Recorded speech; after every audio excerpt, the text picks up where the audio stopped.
السلام علیکم۔ کب کیا ہوا کے ساتھ میں ہوں شہزاد اقبال۔ ویور، سب سے پہلے تو آپ سب کو رمضان مبارک ہو۔ آج اس موضوع پر میں آپ سے بات کروں گا، اس کا براہ راست تعلق مسلمانوں سے ہے اور ان عاشقان رسول کے دعوے داروں سے جن کے ہاتھوں آخری اطلاعات تک 2 افراد قتل اور 100 کے قریب زخمی ہو چکے ہیں۔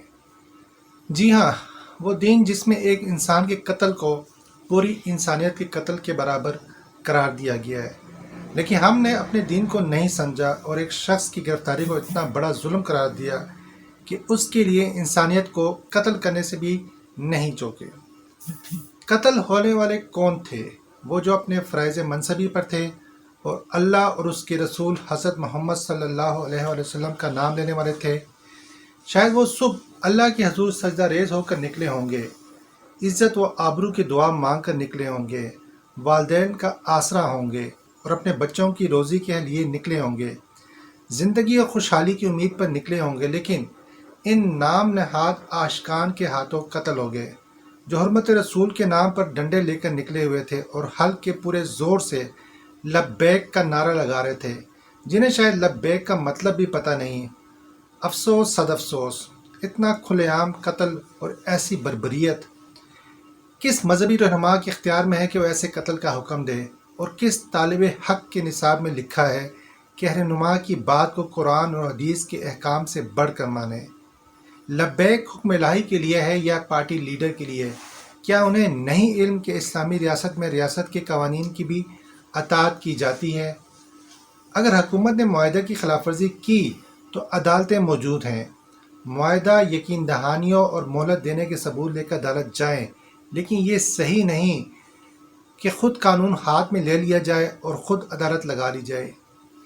یہ سب دیکھ کر افسوس ہوتا ہے کہ یہ قوم کس سمت چل پڑی ہے اور ہم کس کی پیروی کر رہے ہیں۔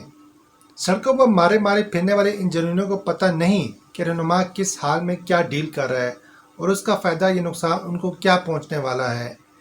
قتل، اقدام قتل، توڑ پھوڑ، پتھراؤ گراؤ جلاؤ کے مقدمات میں الجھ جانے والے یہ جوشیلے بپھرے کارکن کسی مذہبی جماعت کی تربیت یافتہ تو نہیں لگتے، اور اگر ہیں تو ان کو مذہبی تربیت سے زیادہ شخصیت پرستی سکھائی گئی ہے، تبھی تو شخصیات کے چند مبہم الفاظ ان کی آنکھیں کان بند کر دیتے ہیں۔ یہ بہت بڑا لمحہ فکریہ ہے۔ کیا ایک عام سمجھ فہم کا آدمی، اور وہ بھی مسلمان، قرآن اور رسول کو ماننے والا، اتنا بے خبر ہو سکتا ہے کہ فرانس کے گستاخ رسول کی سزا پاکستان کی سڑکوں پر پھرنے والے اپنے جیسے پاکستانیوں کو دے؟ کیا ان خون آلودہ لاشوں اور جلی گاڑیوں سے گستاخ رسول سہم گیا ہوگا، یا وہ خوش ہو رہا ہوگا کہ کیسے مسلم دنیا کے قلعے میں اس نے آگ لگا دی ہے اور مسلمان کے خون کا پیاسا ہو رہا ہے؟ اور ان ہجوم میں پھنسی گاڑیوں کے مریضوں، مسافروں، عورتوں، بچوں اور مردوں کو تکالیف اور مشکلات میں ڈال کر ہم جذباتی مسلمانوں نے گستاخ رسول کا کیا بگاڑ لیا ہے؟ ہم نے اس کا کون سا بال بیکا کر لیا ہے؟ سوچیں ذرا اور ٹھنڈے دل سے سوچیں۔ ویورز، گستاخانہ خاکوں پر پاکستانی حکومت کا رد عمل واضح اور مدلل ہے، اور پاکستان کی ہر حکومت نے اس عمل کی مخالفت کی ہے۔ موجودہ حکومت کی پوزیشن اور موقف اس معاملے پر روز اول سے سب کے سامنے ہے۔ خادم حسین رضوی مرحوم سے حکومتی مذاکرات جس نقطے پر ختم ہوئے تھے، اس پر پچھلے ہفتے حکومتی سطح پر میٹنگ بلائی گئی تھی اور فرانسیسی سفیر کی ملک بدری کے معاملے کو پارلیمنٹ میں لے جانے کا فیصلہ کیا گیا تھا۔ تو پھر ایسا کیا ہوا کہ 7 رضوی نے احتجاج کا پلان بنا لیا اور حکومت کو انہیں گرفتار کرنا پڑا؟ وزارت داخلہ سے ایسی کیا کوتاہی ہوئی ہے کہ وہ تحریک لبیک کو مذاکرات کی میز پر لا کر بات نہ منوا سکی اور نہ ہی کوئی سیاسی حل نکال سکی، جبکہ سب کو معلوم تھا کہ تحریک لبیک کی اسٹریٹ پاور کو مینج کرنا ماضی میں بھی حکومت کے لیے مشکل رہا ہے؟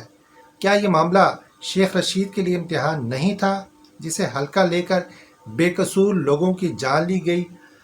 اب وزیر اعظم اور وزیر داخلہ کہہ رہے ہیں کہ مظاہرین کو قانون ہاتھ میں نہیں لینے دیا جائے گا۔ اب یہ کہنے کا کیا فائدہ؟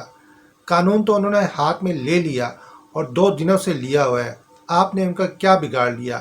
بلکہ ان کی وجہ سے کئی گھروں میں صف ماتم بچھ چکی ہے۔ جو زخمی ہوئے ہیں اور جو بروقت ہسپتال نہیں پہنچ سکے، ان کی مشکلات کا یہ کہہ کر ازالہ نہیں ہو سکتا کہ مظاہرین کو قانون ہاتھ میں نہیں لینے دیا جائے گا۔ ریاست اور ریاست کی ریٹ پر حملے کو کسی صورت آسان نہیں لینا چاہیے، نہیں تو اس میں بگاڑ آتا رہتا ہے جو ہم آج دیکھ رہے ہیں۔ ویورز، پاکستان کے دشمن ہر وقت کسی ایسی بات کی تلاش میں رہتے ہیں کہ جس کے ذریعے پاکستان کا امیج تباہ کیا جا سکے۔ کیا کبھی ہمارے مذہبی رہنماؤں نے یہ سوچا ہے کہ اس طرح کے گستاخانہ خاکوں کے تواتر سے چھپنے کے پیچھے کیا مفادات اور ایجنڈا ہو سکتا ہے، اور کیا عالمی معاملات کو ان سازشوں کا شکار ہو کر طے کیا جا سکتا ہے؟ ایسے جذباتی رد عمل سے نہ تو آج تک مسئلہ فلسطین حل ہو سکا، نہ کشمیر آزاد ہوا، اور نہ ہی گستاخانہ رسول اپنی ہرزہ رسائی سے باز آئے گا۔ اس لیے ہمیں یہ طے کرنا ہوگا کہ ہمیں دوسروں کی غلطیوں اور گستاخی کی سزا اپنوں کو دینی ہے یا ان کو جو اس کے اصل ذمہ دار ہیں۔ چاہیے تو یہ ہے کہ تمام علماء کرام مل کر کوئی ایسا اجتماعی رد عمل دیتے کہ جس سے دنیا میں مسلمانوں کی ساکھ بہتر ہوتی ہے۔ آج کے ان واقعات کو دنیا اور پھر انڈیا کا میڈیا جس انداز سے پیش کر رہا ہے وہ پاکستان کو متشدد مذہبی جنونیوں کا ملک ثابت کر رہا ہے۔ عالمی رائے عامہ ان مناظر کو استعمال کرنا خوب جانتی ہے۔ جو نقصان ہمارے دشمن اپنے زور بازو سے نہیں کر پاتے، ہمارے اپنے ہی لوگ ملک کی جڑیں کاٹ کر دشمن کے ہاتھ رکھ کر وہ کام کر دیتے ہیں۔